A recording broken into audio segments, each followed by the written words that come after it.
नमस्कार, मैं शंभू कुमार सिंह और आप देख रहे हैं असल दस्तक। उद्धव ठाकरे की सख्ती का असर तो हुआ है, चाहे वो सोशल मीडिया हो, टेलीविजन और अखबार को एक शख्स ने सुधार दिया। आप कल्पना नहीं कर सकते हैं, सोशल मीडिया भी सुधर गया है। मैं देख रहा हूँ लोग बहुत कैलकुलेटिव पोस्ट डाल रहे हैं, बहुत ही सटीक विश्लेषण कर रहे हैं और खबरें। लेकिन सबसे बड़ी बात है कि अभी भी जो हमारा जो सोर्स है खबरों का, वो हमारा सोर्स क्या है? चैनल्स हैं, अखबार हैं। तो वो किस तरह की खबरें रिपोर्ट करेंगे, ये भी समझने वाली बात होगी। ये सारे लोग सरकार के खिलाफ अब खबर डालना बंद कर देंगे। जैसे रेलवे को लेकर जो कल घटना हुई मुंबई में, जो उस दिन घटना हुई सेकेंड लॉकडाउन के दौरान, जो अफवाह फैलाई गई, तो एबीपी न्यूज़ के जो रिपोर्टर्स हैं उनको जमानत मिल गई है। तो उनका कहना है कि रेलवे ने कहा था कि ये चीज़ें होंगी। तो भैया, आप रेलवे के खिलाफ कब खबर चलाएंगे? तो सरकार से सवाल नहीं पूछ रहे हैं लोग, अफवाह फैलाना बंद कीजिए। ये बहुत ज़रूरी है। आज कुछ बड़ी बातों पर आपसे बातचीत करेंगे, विश्लेषण भी करेंगे, कोरोना अपडेट भी देंगे।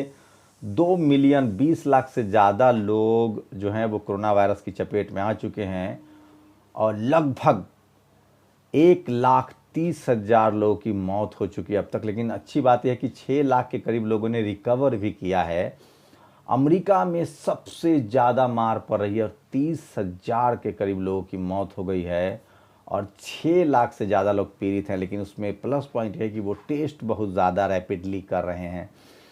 भारत के लिहाज से बात करें तो भारत में 13,000 के करीब पेशेंट हो गए हैं और 300 से ज़्यादा लोगों की मौत हुई है और ठीक भी हुए हैं लोग। ठीक होने का ग्राफ बढ़ा है, लेकिन टेस्ट का जो संख्या है वो बहुत कम है।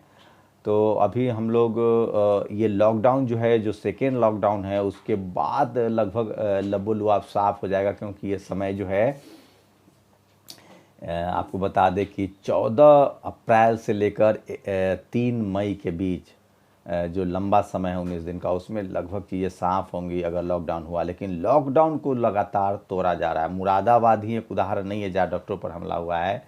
कुछ जगह बहुत बुरे तरीके से लॉकडाउन को तोड़ा गया है और रिलीजियस वजह से। लेकिन जो बबीता फोगट है, वो जो हैं वो किस तरह से दुष्प्रचार कर रही हैं और ऐसे लोगों पर नकेल लगातार कसा जा रहा है जो इसमें हिंदू मुस्लिम करने की कोशिश कर रहे हैं। सिर्फ रिपोर्टिंग शुरू हो गई है, वो अच्छी बात है। कुछ अच्छी बातें पहले बता दूं। सुखराम उरांव ये चक्रधरपुर के जेएमएम के सांसद हैं। मैं उनको लगातार फॉलो कर रहा था सोशल मीडिया पर। एक विधायक कितनी कोशिश का नतीजा क्या हो सकता है, मैं एक एग्जाम्पल बता रहा हूँ। चक्रधरपुर में वो तो मदद कर ही रहे हैं लोगों को, पूरे कंस्टिट्यूंसी में मेडिकल स्टोर वाले को पैसे दे रहे हैं ताकि वहाँ दवाई की उपलब्धता रहे। और देश भर में चक्रधरपुर के जो कंस्टिट्यूंसी के जितने लोग हैं उनकी मदद कर रहे हैं। हेमंत सोरेन जिस तरह से पूरे झारखंड के लोगों के लिए मदद करने के लिए उन्होंने एक ऐप लॉन्च कर दिया है और सबसे ज़्यादा सक्रिय, सबसे ज़्यादा सोशल मीडिया का इस्तेमाल करने वाले मुख्यमंत्री के तौर पे मैं उनको नवाज सकता हूँ। एक ट्वीट कीजिए सिर्फ आप उनको, वो फैक्चुअल हो, नाम लिख के भेजिए, उसी समय वो उस पर संज्ञान लेते हैं। तो मुझे लगता है कि सबसे ज़्यादा अगर ट्रांसपेरेंसी और सबसे ज़्यादा एडमिनिस्ट्रेशन के रूप में अगर कोई सोशल मीडिया का इस्तेमाल कर रहा है तो वो हेमंत सोरेन कर रहे हैं और शानदार काम कर रहे हैं। और इससे लोगों का भरोसा बहुत जगह है और मीडिया बन गए हैं लोग। सब लोग, जैसे मीडिया का काम क्या होता है, अखबार मीडिया का क्या काम होता है? सही खबर पहुंचाना। आप बस आप नहीं है पत्रकार, नहीं है रिपोर्टर, तो भी कोई बात नहीं। ऐसा नहीं कि हेमंत सोरेन सिर्फ बड़े लोगों को रिप्लाई करते हैं। एक बार तो उन्होंने डीटीएच नहीं था एक महिला के घर में, उन्होंने ट्वीट किया और उसको भी लगवा दिया। तो जो भी मजबूर हैं, लाचार हैं, आप ट्वीट कीजिए। जो भी आपके साथ कोई हिंसा हो, लेकिन फैक्चुअल आप सही हों, उनको ट्वीट कीजिए, वो तुरंत रिप्लाई करते हैं। तो ये शानदार है। और जो सुखराम उरांव है वो चक्रधरपुर में जिस तरह से लोग की मदद कर रहे हैं और देश भर में जो लोग फंसे हुए हैं, वो तो एक जैसे प्रधानमंत्री जी ने हमारे कहा था कि सांसद जी लोग गाँव को गोद लें, एक एक गाँव को गोद लें। तो अगर इस तरह से जो सांसद जी लोग गोद लिए थे उसकी भी स्थिति अगर वो सुधार पाएँ तो इससे बड़ी बात नहीं होगी। अब मैंने कुछ खबरें सेलेक्ट की है, मैं चाहूँगा मैं उस पर आपसे बात करता जाऊँ। छोटा छोटा विश्लेषण है, ज़्यादा समय नहीं लूँगा आप लोगों का। लेकिन मैं फिर कह रहा हूँ कि सबसे ज़्यादा जो असर हुआ है फेक न्यूज़ को रोकने में, वो उद्धव ठाकरे का है। सैल्यूट करना चाहिए उनको। काश ये काम बहुत पहले हो गया होता तो टीवी मीडिया की हालत आज ज़्यादा बेहतर होती और हमारी स्थिति इतनी बुरी नहीं होती। एक पोस्ट है, अंकित भारद्वाज है, इन्होंने लिखा है, देश में सीबीआई, रॉ और एनआई एजेंसी जैसी खुफिया एजेंसी को बंद कर देना चाहिए, क्योंकि बीजेपी आईटी सेल किसी भी व्यक्ति का पाकिस्तान और आतंकवाद से कनेक्शन मात्र 24 घंटे में ढूंढ निकाल लेती है। तो फिर जांच एजेंसियों के कर्मचारियों को वेतन देकर पैसे की बर्बादी क्यों? जिस तरह से आईटी सेल बना हुआ है पार्टियों का और वो अफवाह फैलाते हैं, उस पर ये साफ है। अरुणिमा ने एक खबर पोस्ट किया है कि वैसे तो आप Tablighi Jamaat chief change house after testing negative for कोविड-19। जो तबलीगी जमात को लेकर जिस तरह से पूरे मुस्लिम बिरादरी को टारगेट किया गया, सोचिए तबलीगी जमात के प्रमुख से जो राष्ट्रीय सुरक्षा सलाहकार हैं हमारे डोवाल साहब, उनकी मुलाकात हुई थी और बात हो रही थी उनकी गिरफ्तारी की। तो ये सब अभी कुछ हुआ नहीं है। तो क्या जुम्मन मियाँ से सब बदला लिया जा रहा है सिर्फ मुसलमानों को? कुछ लोग कह रहे हैं कि जितने पीड़ित हैं उनमें जाति और मजहब डाल दीजिए ताकि मीडिया वालों की भूख शांत हो जाए। मैं इसके पक्ष में नहीं हूँ। ये बीमारी है, हमको मिल के लड़ना होगा। इसमें न तो जाति न मजहब देखना पड़ेगा।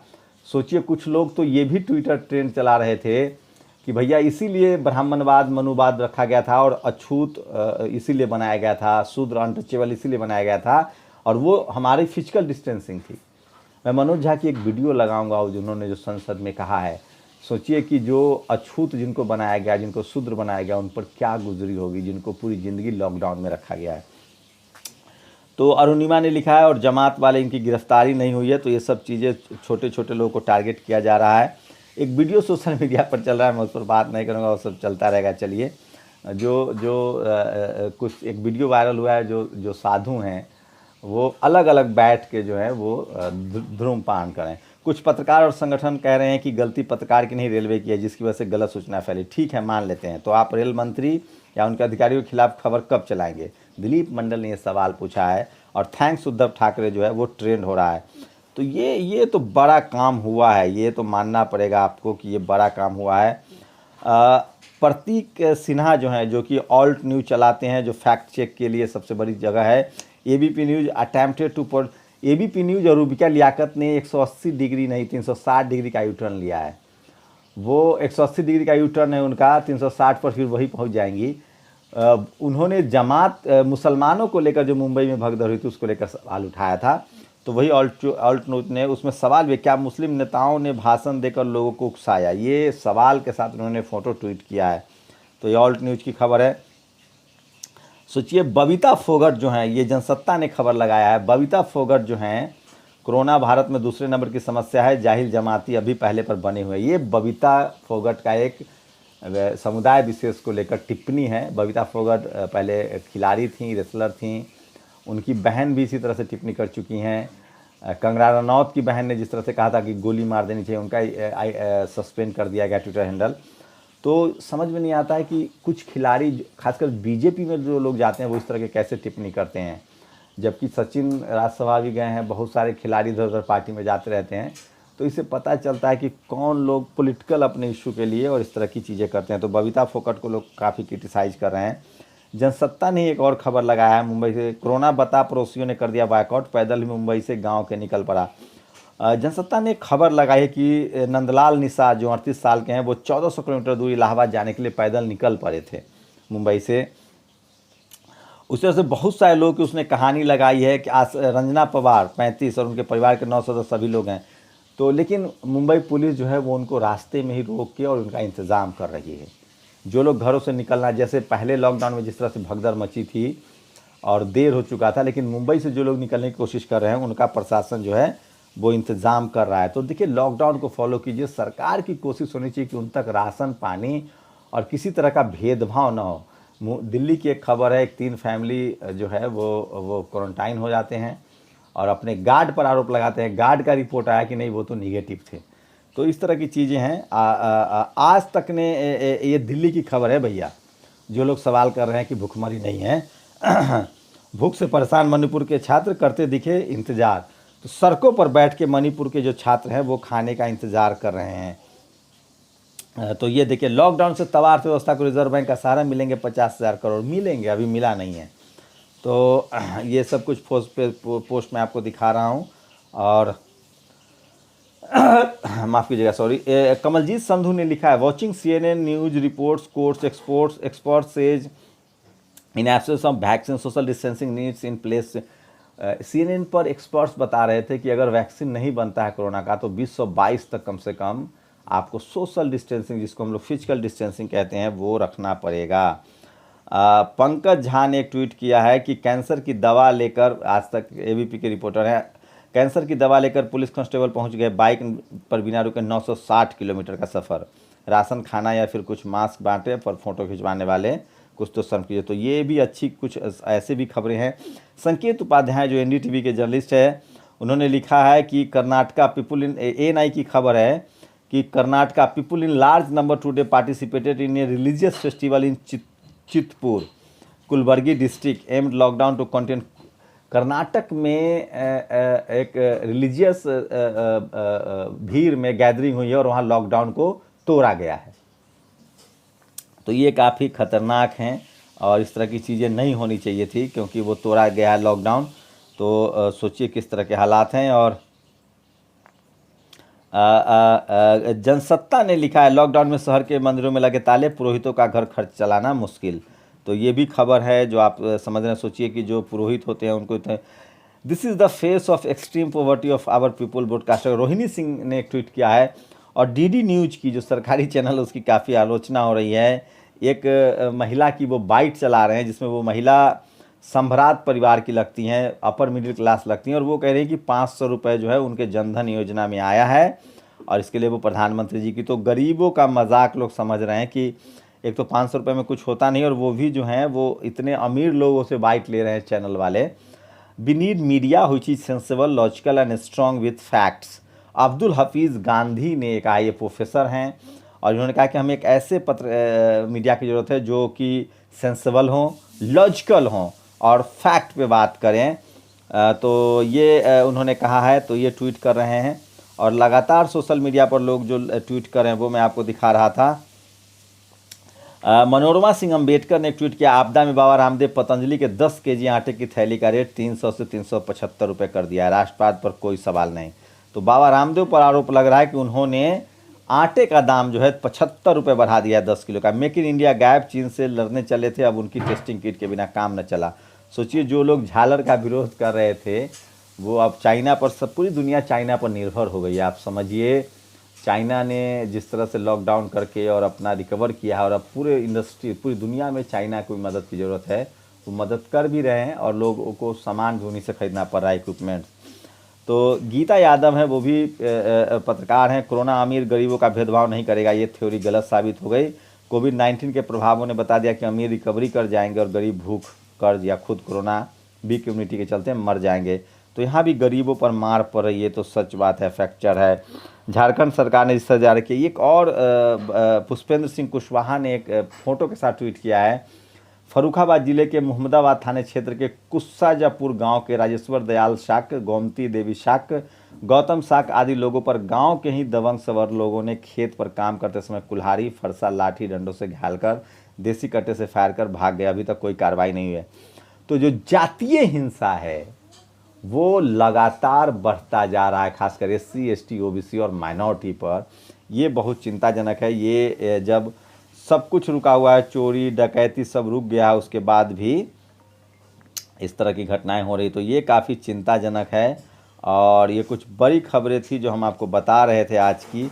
मैं फिर कह रहा हूँ कि भाईचारे से इस लड़ाई को जीता जा सकता है और आपको इसको कायम रखना पड़ेगा।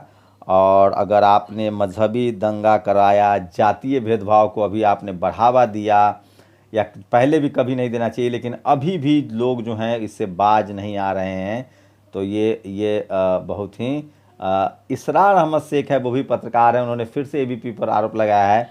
राहुल गांधी ने कहा सिर्फ लॉकडाउन से कोरोना वायरस नहीं रोका जा सकता।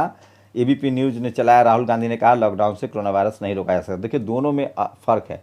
राहुल कह रहे हैं सिर्फ लॉकडाउन से नहीं रोका जा सकता, मतलब और कुछ करना पड़ेगा। ABP चला रहा है लॉकडाउन से कोरोना नहीं रोका जा सकता। तो दोनों खबर के मायने अलग अलग होते हैं, इसलिए ये बहुत बड़ा लगातार फैक्चुअल एरर होता है। और मैं अपनी तरफ से एक ऐड ऑन करना चाहता हूँ कि जिस देश में प्राइवेटाइजेशन को जिस तरह से बढ़ावा दिया गया है वो खतरनाक है। आज सरकारी, चाहे वो वाटर सप्लाई हो, चाहे वो इलेक्ट्रिक सप्लाई हो, चाहे वो हेल्थ सिस्टम हो, चाहे रेलवे हो, तमाम जो सरकारी निगम हैं वो शानदार काम कर रहे हैं, और इसीलिए जिन लोगों ने प्राइवेटाइजेशन को तवज्जो दी है वो गलत साबित हो रहे हैं बुरे वक्त में।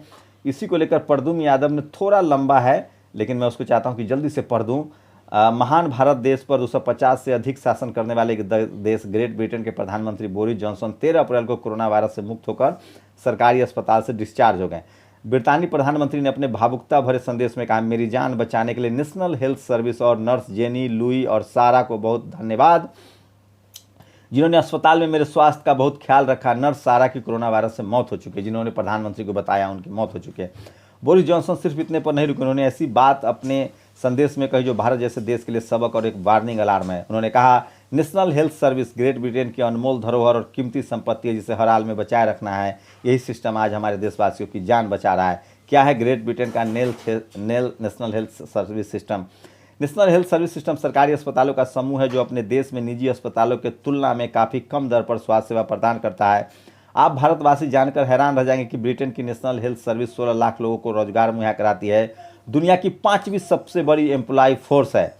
सरकारी अस्पतालों को पहली प्राथमिकता देकर मजबूत करेंगे, इतना कहते हुए बोरिस जॉनसन ने अपना भाषण खत्म किया। बोरिस जॉनसन ने कोरोना वायरस और आर्थिक संकट से निपटने के लिए भी बताया कि सरकार क्या करे और आगे क्या करने का मास्टर प्लान है। यह नहीं कहा कि जनता क्या करना चाहिए, जैसा कि एक शासक ने कहा है, काढ़ा और गर्म पानी पियो।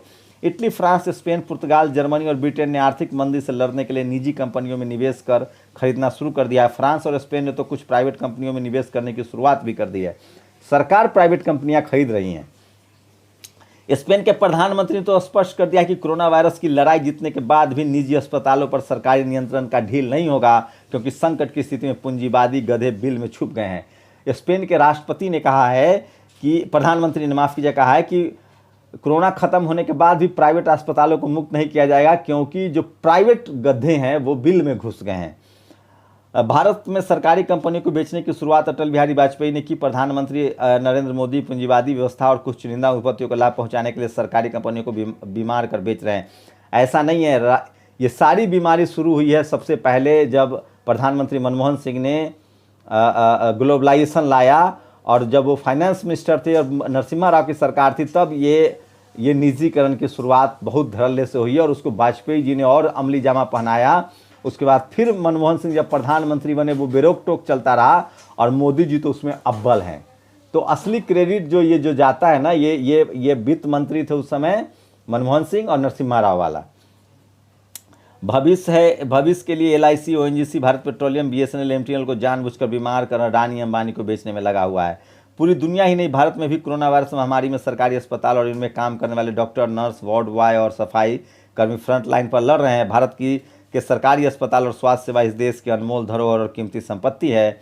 अंतिम पंक्ति, आपको मरना है तो पूंजीवाद मुबारक, जीना है तो सरकारी स्वास्थ्य सेवा मुबारक। ये क्रांति कुमार का पोस्ट था जिसको प्रद्युम्न ने शेयर किया है।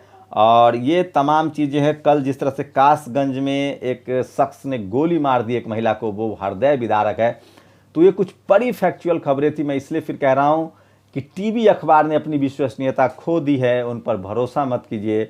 और उद्धव ठाकरे जैसी अगर शक्ति दिखाई जाए तो हो सकता है कि टीवी अखबार जो है वो फैक्ट पर बात करे, मजहब पर बात ना करे, धार्मिक उन्माद ना फैलाए, जातिवाद ना फैलाए, और वो निंदा करे उन तमाम लोगों का जो दोषी हैं, और हर तरह के शोषण के खिलाफ फैक्चुअल, सेंसिबल और लॉजिकल प्रतिक्रिया करे। आप लोग की क्या प्रतिक्रिया, अपनी प्रतिक्रिया जरूर दीजिए। आप सबका शुक्रिया।